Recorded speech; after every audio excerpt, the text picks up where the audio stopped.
Hello everyone, कैसे हैं आप सब लोग। I hope you all are doing well और आपकी प्रिपरेशन बहुत ही अच्छी चल रही हो। और आज हम डिस्कस करने वाले हैं DT+B के प्रीवियस ईयर क्वेश्चंस। और ये क्वेश्चंस बहुत ही रीसेंट पूछे गए हैं एग्जाम्स में। जूनियर क्लर्क का एग्ज़ाम हुआ था अभी, आई थिंक 4-5 शिफ्ट्स में ये पेपर हुआ था। और 12 नवंबर, 30 नवंबर, 15 नवंबर, 16 नवंबर को ये पेपर हुए थे। दो से 3 शिफ्ट में इन पेपरों को कंडक्ट कराया था DT+B ने। और इन पेपर्स के जो ऑफिशियल आंसर की है वो आ चुकी है और कुछ स्टूडेंट्स ने मेरे को सेंड किया है, तो मैं उनको आपसे डिस्कस कर लेती हूँ। ये सारे के सारे क्वेश्चंस आने वाले सभी एग्ज़ाम्स के लिए बहुत ही इम्पॉर्टेंट होने वाले हैं, क्योंकि DT+B क्वेश्चंस को रिपीट भी कर लेता है। और अगर क्वेश्चंस रिपीट ना हो तो उससे आपको एक माइंड सेट का पता चल जाता है कि किस टाइप के क्वेश्चंस रिसेंट में पूछे जा रहे हैं। अभी एग्जामिनर का माइंड क्या है, आपको एक माइंड सेट के बारे में आइडिया लग जाता है, तो इसलिए इन पेपर को भी डिस्कस करना बहुत ज़रूरी हो जाता है। तो इस वीडियो में मैं GS के जो क्वेश्चंस हैं उनको डिस्कस करूँगी, और आने वाली वीडियोज़ में मैं अदर सेक्शन जो भी हैं, English, Hindi, reasoning and maths, उन सेक्शंस को भी हम डिस्कस कर लेंगे। बट आज मैं GS के सेक्शंस को डिस्कस करूँगी, और मैंने इसमें वीडियो बहुत ज़्यादा लंबी मैं नहीं करूँगी, 3 से 4 हम इसमें पेपर्स को डिस्कस कर लेंगे, तो आप वीडियो को कंप्लीट देखें। तो सबसे पहले हम आ जाते हैं यहाँ पर फटाफट से GS के क्वेश्चंस पर, और ये आता है पेज नंबर 25, आई थिंक 20। सबसे पहले इन्होंने दिया था रीजनिंग, उसके बाद मैथ्स, नो सबसे पहले इन्होंने मैथ्स दिया था, उसके बाद रीजनिंग, और उसके बाद इन्होंने रखा था GS को। तो इस टाइप से इन्होंने ऑर्डर रखा था। एंड देन आफ्टर हिंदी और इंग्लिश, आई थिंक इंग्लिश या हिंदी इसमें सबसे लास्ट में होती है। तो जनरली ये लोग पेपर का पैटर्न इसी टाइप से रखते हैं, आप लोगों ने देखा होगा। यहाँ हम आ गए हैं, ये रीजनिंग ही चल रही है अभी, फटाफट से हम लोग आ जाते हैं। Yes, so this is GS general awareness, आप लोगों को दिखाई भी दे रहा होगा। मैं इसमें ब्रश ले लेती हूँ। General, just a second, yes here. तो आप लोगों को नज़र आ रहा है ना, ये general awareness, here general awareness, ये यहाँ से स्टार्ट हो चुका है। और इसमें 20 क्वेश्चन इन्होंने पूछे हैं, हर सेक्शन से 20 क्वेश्चन आते हैं। जिन लोगों को बिल्कुल भी नहीं पता है उन लोगों को बता दूं कि DT+B 20 क्वेश्चन हर सेक्शन से पूछता है, और उसमें 5 सेक्शंस होते हैं। इस तरीके से 100 क्वेश्चंस हो जाते हैं। आपको पेपर का टाइमिंग कितना है ये आप अपने अपने पेपर के अकॉर्डिंग देख लें। लाइक TGT, PGT सब में अलग अलग टाइमिंग्स होती है। किसी में 2 घंटे का पेपर होता है, किसी में 3 घंटे का पेपर होता है। तो वो चीज़ आप लोग अपने अकॉर्डिंग देख लें। यहाँ मैं सिर्फ क्वेश्चंस डिस्कस करूँगी, राइट। तो क्वेश्चन नंबर फर्स्ट आ जाते हैं, ये इंग्लिश में होने वाला है। अगर आप लोगों को कहीं भी डाउट हो आप कमेंट सेक्शन में मुझसे पूछ सकते हैं, और यहाँ भी मैं थोड़ा बहुत हिंदी में बताती चलूँगी साथ में। Which of the following pair of sports tournament sport is correct. तो ये एक स्पोर्ट्स सेक्शन से क्वेश्चन पूछा था इन्होंने। कॉनकेव गोल्ड कप शूटिंग और कूच बिहार ट्रॉफी हॉकी। तो इसमें कौन सा आंसर ठीक होगा। ये ऑफिशियल आंसर किया, तो इसमें डाउट होने का कोई सवाल नहीं है। 1 या 2 क्वेश्चन में कई बार डाउट हो जाता है, बट DT+B की आंसर कीज में रेयरली ही ऐसे डाउट्स होते हैं। तो इसका राइट आंसर हो जाएगा neither 1 nor 2, right.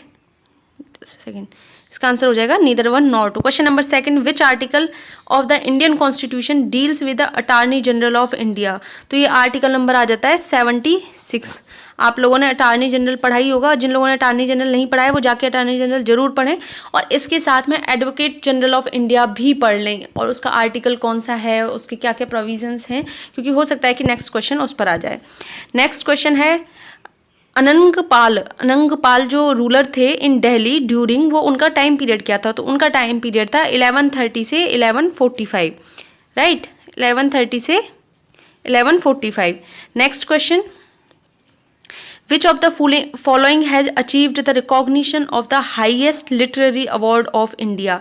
Literary award जो है साहित्य में हमें जो मिलता है, उसमें सबसे बड़ा अवार्ड किसे कंसीडर किया गया है, तो that is Janpath award. Right answer will be Janpath award. Next question पर हम आ जाते हैं, विकास गोवड़ा जो है is associated with which sport, किस स्पोर्ट से रिलेटेड है विकास गोवड़ा। तो वो हैं डिस्कस थ्रो से। डिस्कस थ्रो अभी बहुत ही न्यूज़ में रहा है। आप लोग एथलेटिक्स की ये जो स्पोर्ट्स रहे हैं, ये गेम्स हैं, इन पर पहले बहुत ज़्यादा फोकस नहीं होता था, डिस्कस और जेवलिन पर, लेकिन अभी ये बहुत न्यूज़ में है। तो आप लोग थोड़ा सा इनके स्पोर्ट्स पर्सन हैं चाहे वो पैरा ओलंपिक में हो या ओलंपिक में हो, आप दोनों पर थोड़ी नज़र बनाए रखें, थोड़ा सा उनको पढ़ लें। तो इसका राइट आंसर होने वाला है डिस्कस थ्रो। एक बहुत ही फेमस लेडी हैं, आप लोग मुझे बताइए उनका नाम, डिस्कस थ्रो से ही रिलेटेड हैं और उन्होंने पैरा ओलंपिक में गोल्ड भी मिला था, बहुत सीनियर प्लेयर हैं हमारी। आप लोग मुझे कमेंट सेक्शन में नाम बताइए उनका, याद आ रहा है आप लोगों को? चलो मैं ही बता देती हूँ, दीपा जी हैं, बहुत ही हमारी सीनियर खिलाड़ी हैं इंडिया की। ठीक है, नेक्स्ट क्वेश्चन है who has written the book early Indians. तो अर्ली इंडियंस बुक है जॉनी जोसेफ की ये अर्ली इंडियंस नाम से बुक है। नेक्स्ट क्वेश्चन है विच of the following is not a sport of summer Olympics. Summer Olympics का कौन सा स्पोर्ट पार्ट नहीं है? तो ये आप देखेंगे कि वूसू है, ये पार्ट नहीं है। उसके अलावा water polo, sport climbing, selling, तीनों के तीनों इसका पार्ट है। आपने एक चीज़ और नोटिस की होगी, अभी रिसेंट का जो ओलंपिक हुआ था 2021 का, उसमें कुछ ऐसे न्यू स्पोर्ट्स को ऐड किया गया था, कुछ ऐसे तीन या चार नए गेम्स हैं उनको उसमें ऐड किया गया है। तो उनके नाम क्या क्या हैं, आप वो नेम आप मुझे बताएंगे, और अगर आपको नहीं पता है तो आप लोग उनको जाकर पढ़ें बुक से। ठीक है, वो क्योंकि बहुत ही न्यूज़ में भी थे और इम्पॉर्टेंट हो जाते हैं क्योंकि उनको इसी साल ऐड किया गया है, so that's why they are very important. Next question की तरफ चलते हैं। Which country has joined the net zero producers forum on climate change in April 2021।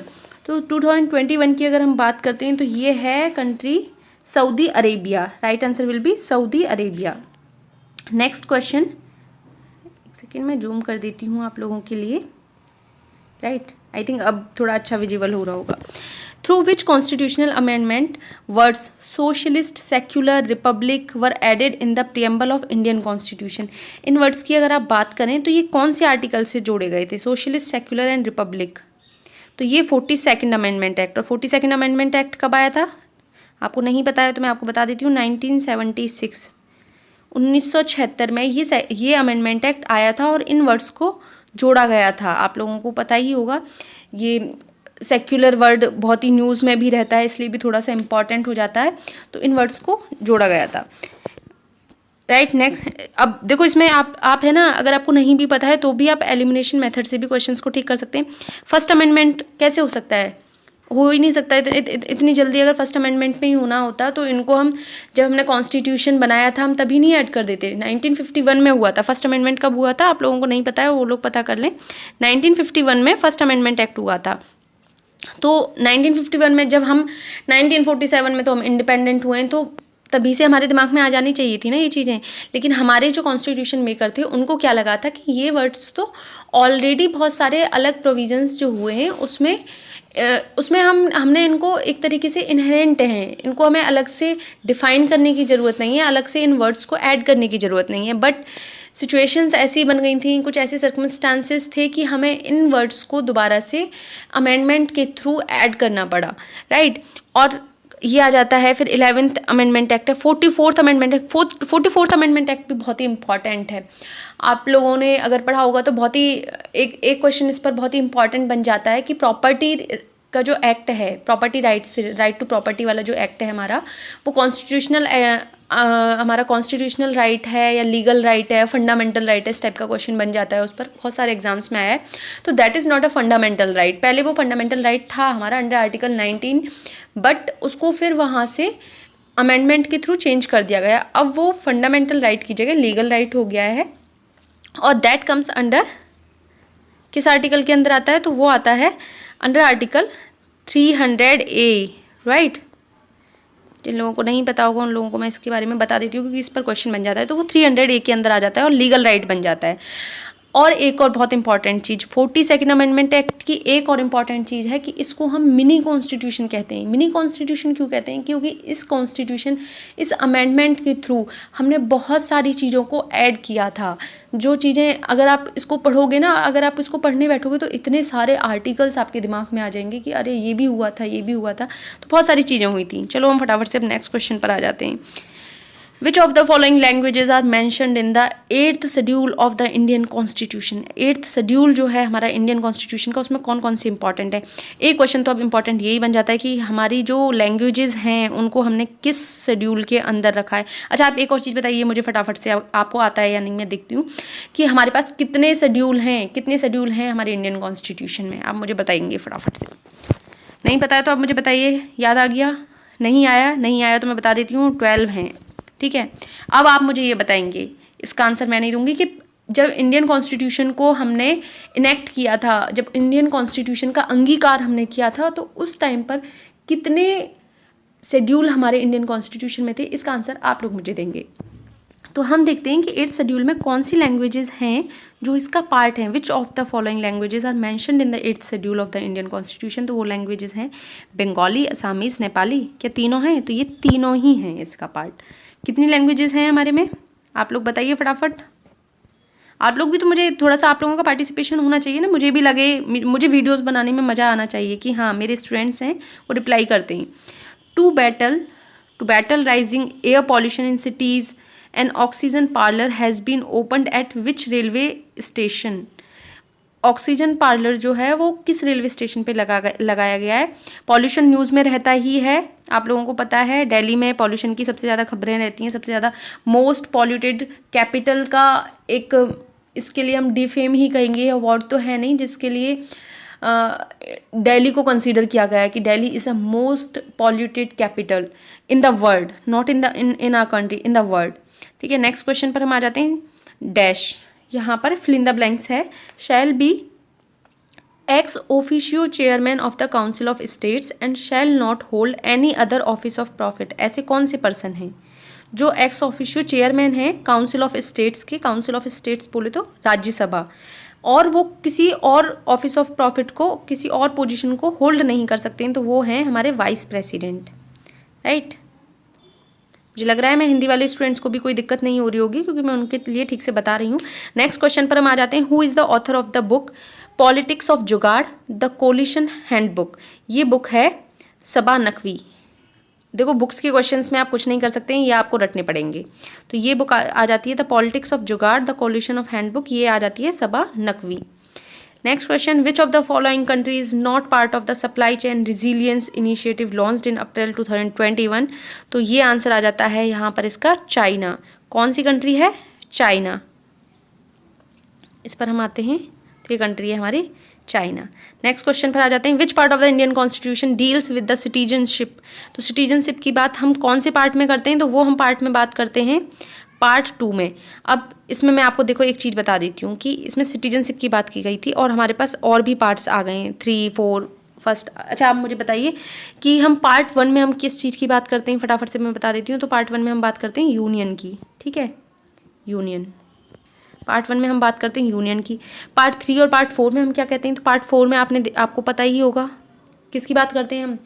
अच्छा, मैं पार्ट 4 बताती हूँ, चलो आपको, आप पार्ट 4 आप बताना मुझे, मैं पार्ट 4 बता देती हूँ। फंडामेंटल ड्यूटीज़ की बात करते हैं हम पार्ट 4 में।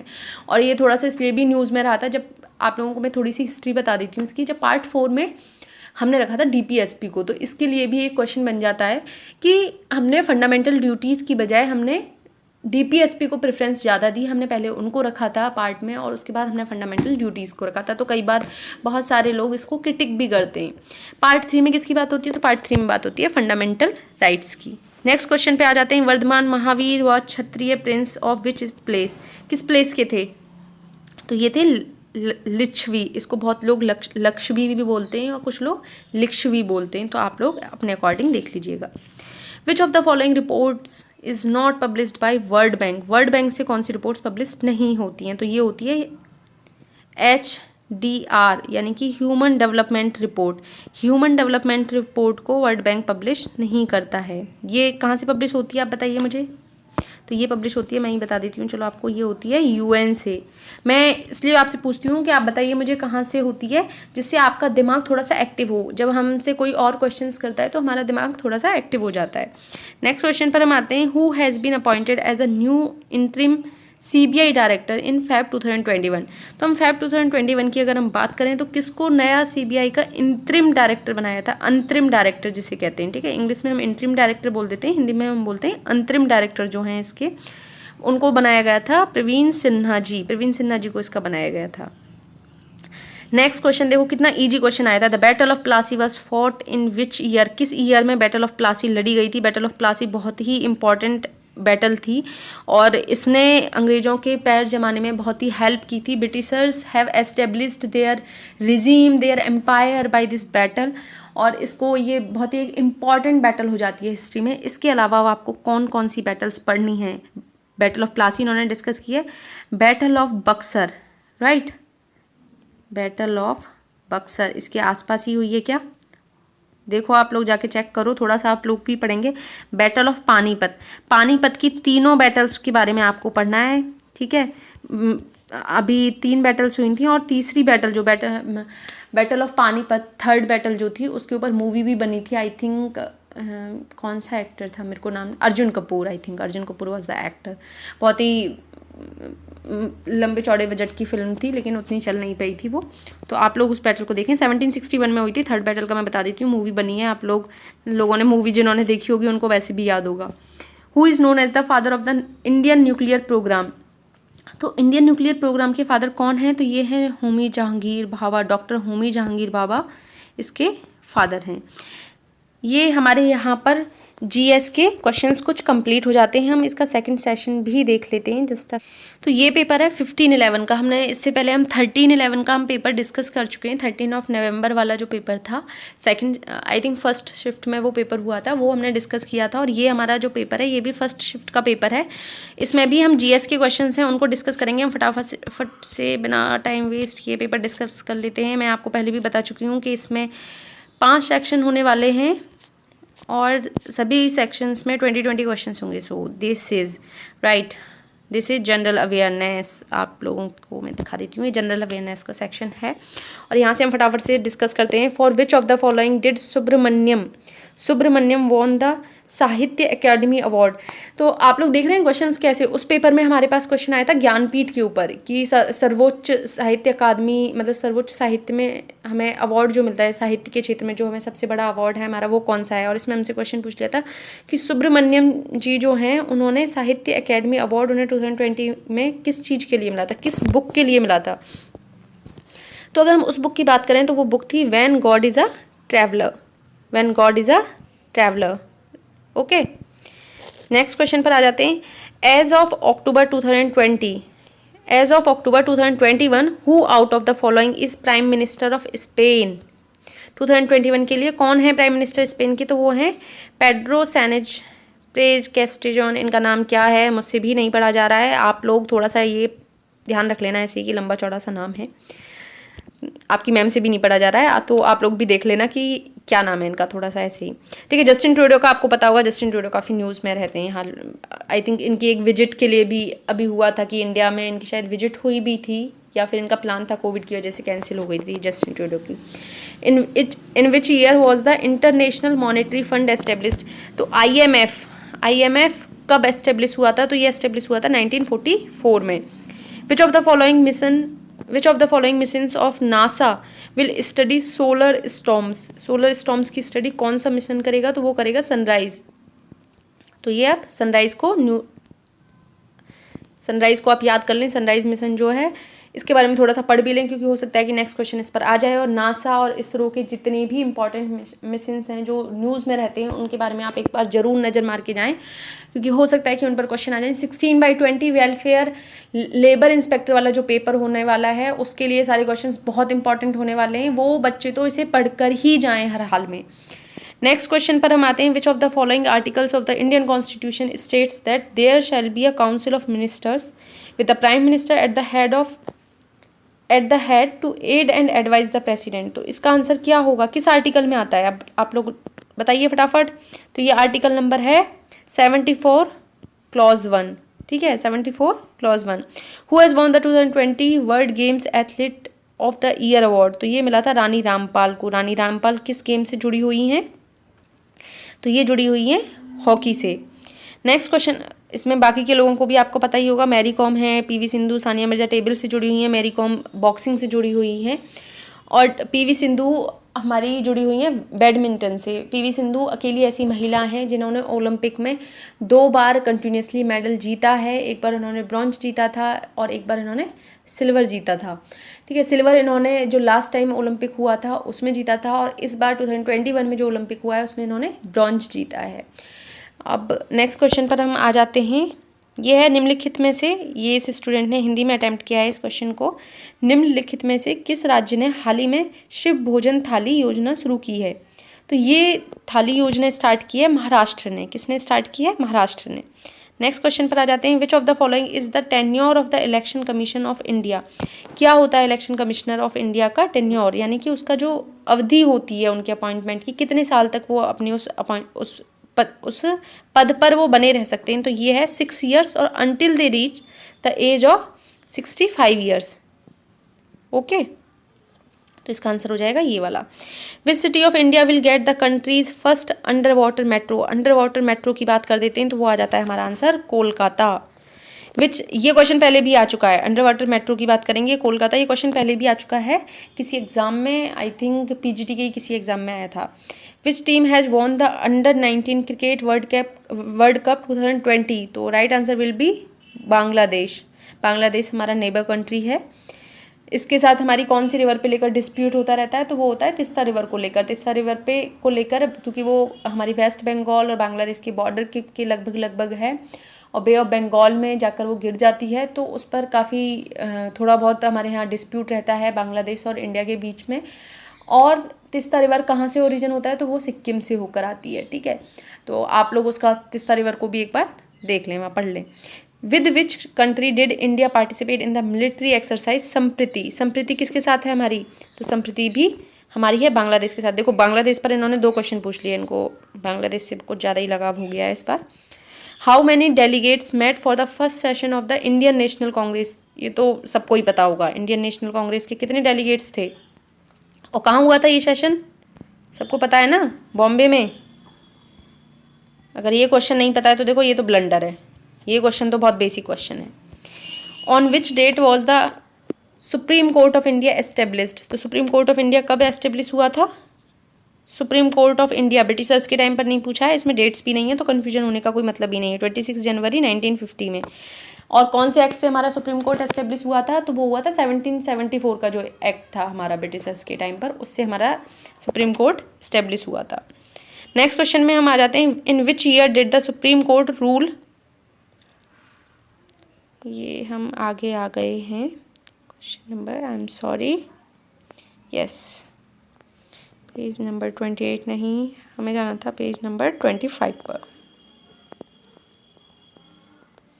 ये देखो टाइम वेस्ट हो रहा है, जल्दी जल्दी जल्दी जल्दी, यस आ गए हम। आई एम सॉरी स्टूडेंट्स, हम थोड़ा सा आगे चले गए थे, राइट, आ गए हम यहाँ। In which year did Supreme Court rule that the office of governor of a state is not an employment under the central government? तो right answer will be in 1979. Supreme Court ruled that the office of governor of a state is not an employment नहीं होगा under the central government, तो ये हुआ था 1979 में। Which of the following countries doesn't have a single written constitution? ठीक है, have a single written constitution but rather a series of documents and decisions that taken collectively are refer to as constitution. तो ये किसकी बात हो रही है? Written constitution किसका नहीं है? तो रिटन कॉन्स्टिट्यूशन नहीं है यूके का। यूके बोले तो सबको पता ही होगा, इंग्लैंड ब्रिटेन जिसकी हम बात करते हैं, वो भी एक पता है, एक ये भी एक अलग टॉपिक है, आप लोगों को शायद पता भी हो, नहीं भी पता हो, तो आप लोग पढ़ सकते हैं इसके बारे में कि इंग्लैंड ब्रिटेन यूके ये अलग अलग चीज़ें हैं और इनको एक साथ करके हम बोल देते हैं, तो ये एक अलग अलग पार्ट हैं, अलग अलग टेरिटरीज हैं। ठीक है, इनको आप पढ़ सकते हो आप वर्ड मैप में जाकर। नेक्स्ट क्वेश्चन पर हम आ जाते हैं। Where was the first Khelo India university games held? तो ये हुए थे हमारे उड़ीसा में। कहाँ हुए थे? हमारे उड़ीसा में। Which of the following states has topped the NITI Aayog SDG India index 2019? किसने किया है टॉप? 2019 का पूछ लिया, देखो इन्होंने बैक डेट में पूछ लिया, 2021 में नहीं, 2019 में। तो ये किया था केरला ने। Which of the following best describe the academic Lomonosov? ये क्या है? ये एक न्यूज़ में ही रहा था, काफ़ी टाइम से न्यूज़ में रहा है। आई थिंक मुझे लग रहा है 2020 की न्यूज़ है। और ये एक फ्लोटिंग न्यूक्लियर पावर प्लांट है और ये किसका है, ये रशिया का है। तो आप लोग इस क्वेश्चन को भी याद रखना। Since which year did Firoz Shah Tughlaq begin his reign. इनका जो रिजीम था, इनका जो एम्पायर था, इनका ये सब कुछ कब से स्टार्ट हुआ था, इनका ईयर क्या था। तो इसका आंसर होगा 1351, 1351 में ये स्टार्ट हुआ था। Who was the Todarmal. Todarmal कौन थे, तो टोडरमल अकबर के फाइनेंस मिनिस्टर थे। टोडरमल आपने जोधा अकबर मूवी देखी हो या आपने कोई सीरियल देखा हो तो आप लोगों को पता होगा कि टोडरमल जी हिंदू संप्रदाय को बिलोंग करते थे और इस अकबर ने हिंदू संप्रदाय के कई सारे लोगों को अपने एम्पायर में रखा हुआ था। तो इसके लिए एक हिंदू मुस्लिम यूनिटी वाला जो कॉन्सेप्ट होता है, हम उसको अकबर से जोड़कर देखते हैं। और काफ़ी सारे लोग क्रिटिसाइज़ भी करते हैं, बट ये एक आंसर आप लोग देख सकते हो। तो ये नेक्स्ट 20 क्वेश्चंस थे। और भी मेरे पास पेपर्स हैं उनके, और नेक्स्ट 20 में वीडियो बहुत ज़्यादा लंबी ना हो जाए इसलिए 20 क्वेश्चंस के सेट बना के एक वीडियो में मैं 40-50 क्वेश्चंस ही डिस्कस करूँगी और बाकी के वीडियोस को भी मैं पार्ट 2 पार्ट 3 करके लेके आऊँगी फटाफट। आप उन वीडियोस को भी ज़रूर देखें, वीडियोस को स्किप ना करें। ये सारे के सारे क्वेश्चंस बहुत इंपॉर्टेंट होने वाले हैं।